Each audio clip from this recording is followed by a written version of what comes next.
Welcome back to Financially Free with Latoya and Tracy, the podcast where your journey to financial freedom starts here, together.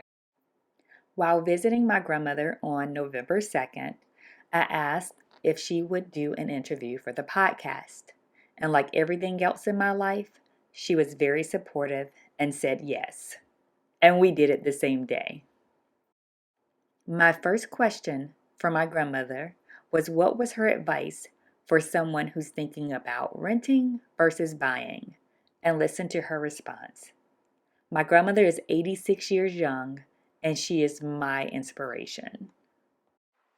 If you rent one, the rent is very high, and if you buy one, it's yours. Mm-hmm.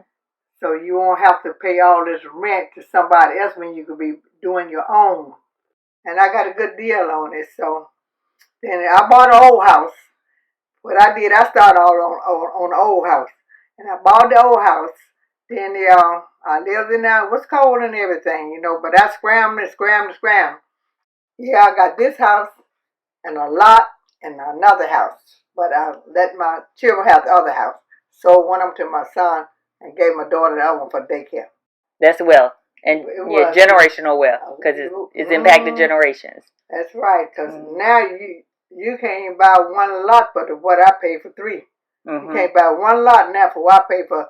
When I bought the other lot, I had a house and a lot, two houses and a lot. And you can't buy a lot for the price I paid for that. And growing up, I watched my grandmother pay her bills on time. It was faithfully. It is definitely one thing I can say that I was exposed to growing up. She did not play about paying her bills on time, and she is still the same way today. So when I asked her advice around paying bills and credit, here's her response. Money, I had all of my bills paid on time. So on 4 times. Sometimes I paid them 4 times because I want a good credit. You got to have that good credit to borrow money. Right. So I can go get me some money now with my credit by keeping my bill paid. Right. But whatever you do, pay your bills on time. So that's two things. Be a homeowner. Pay your bills on time so you can have good credit. You have good credit. You can go and borrow stuff you needed if you got good credit. But if you late paying your bill, you don't get nothing. And here's her advice about working. Work as long as you can. I worked 30 years until I was on time working too. I wasn't late. And I ain't stayed out all the time. I worked. I had to work for to raise my children. I had to work hard until I had surgery on my arm. Then I couldn't work. Then I came out on disability. But if I could work now, I'll be working. Yeah, the time still get tough sometimes. But it really do. My grandmother was known as the coupon queen. When I tell you all she had coupons down to a science, it was impressive. I mean, everybody was impressed with her coupon skills. There would be times, many times, that she would go into a store and she would have coupons and there would be a negative balance on the register. So she would have to intentionally buy things that were not on sale so she could pay the cashier $1 or $2 so that they could ring her out and she could leave the grocery store. Even today in 2025, my grandmother is still shopping using, the sales paper or referencing things that are on sale just from family members telling her. That's how she do most of her shopping. So she is still maximizing her dollar at 86 years old in 2025. Now, where I buy my groceries now, I get my sale paper. I watch my sale. If I see something on sale this week, I'm going to buy enough of that this week. And I'm going to wait till the next week to see something else on sale. I ain't going to buy everything, pick up everything in the store. I'm not going to do that. I'm going to get that sale and going to wait till next week and get another sale. And that way you get your food stacked up. I got my closet stacked up full of food. And every corner in my house I can put something back. I buy it on sale. Right. And I like Walmart had canned food, 2 for $1. I got me about 6 cases of that. That's good buying right there. Two for $1. You go buy food like that. Don't go buy the high price stuff all at one time. Because you ain't going to have nothing. You're going to eat it all up and you ain't going to have nothing for the next week. She is definitely a firm believer in shopping sales, and I can tell you, she has honestly passed that trait on to many of us as I get my weekly sale paper electronically via email. And yeah, it's a great habit to have to maximize your dollar. Not that, we can't buy things that are full price, but why would you when you can get that same item on sale? It doesn't make financial sense. So, yeah, shop your sales papers. My grandmother had 10 children with my granddad, whom she was married to and later divorced in order to give her children a better life. She poured love into 23 grandchildren, has watched 41 great grandchildren grow, and is now blessed with 4 great great grandbabies. And somehow her heart just keeps expanding.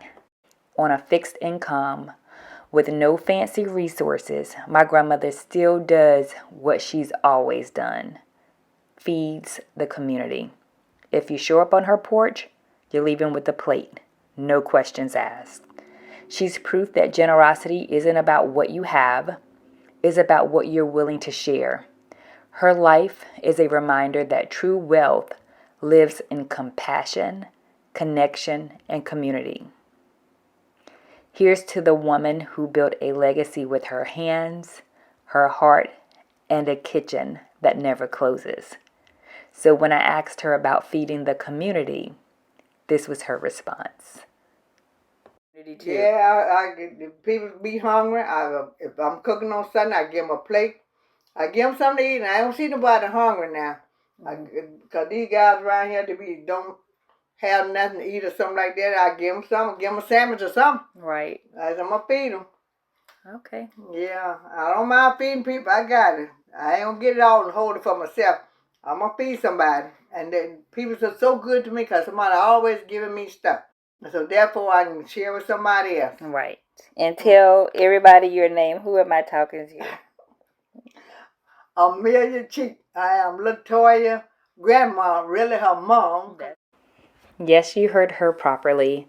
She is my grandmother, but really my mom. And I call her Mon.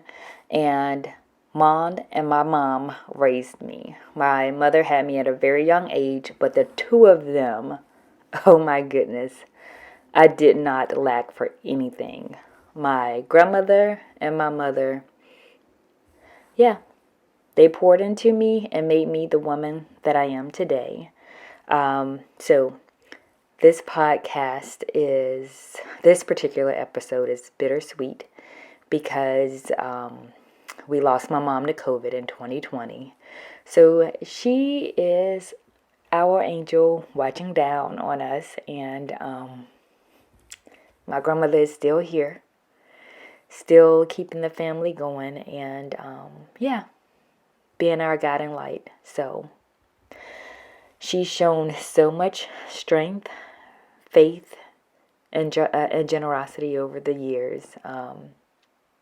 Even on a fixed income, my grandmother still found a way to not just feed her family, but an entire community. And that kind of love is very rare. And it's the reason that her legacy will live on for generations. To everyone listening, I hope you felt the warmth, the resilience, and the spirit of a woman who has given so much to this world. Let her remind you that impact isn't about what you have, it's about what you give. So, thank you for tuning in, and thank you, Mon, for being the heart of our story. Until next time, stay inspired, stay grateful, and keep building a legacy worth telling. Thank you.